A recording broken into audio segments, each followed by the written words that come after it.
Hello दोस्तों, स्वागत है आपका मेरे चैनल इको फ्रेंडली इन्वायरमेंट पे।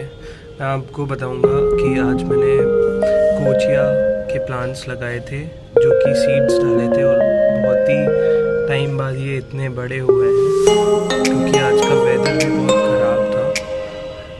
इसी वजह से मैंने इसे शेडी एरिया पे रखा हुआ है क्योंकि कभी बारिश और धूप का वो है। तो मैं आज आपको दिखाऊंगा कि मैंने सीड से लगाए थे कोचिया के प्लांट्स।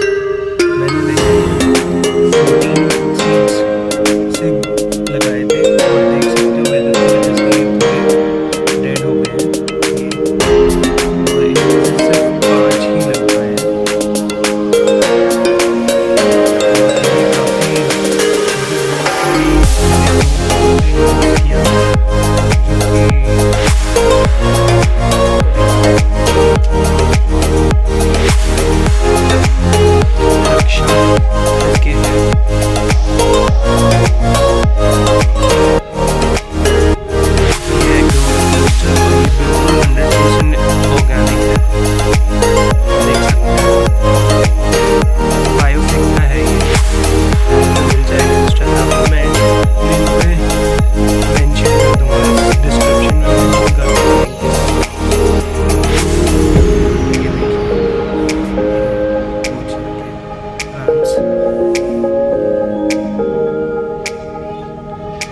वीडियो अच्छी लगी होगी तो लाइक एंड सब्सक्राइब करना ना भूलेगा।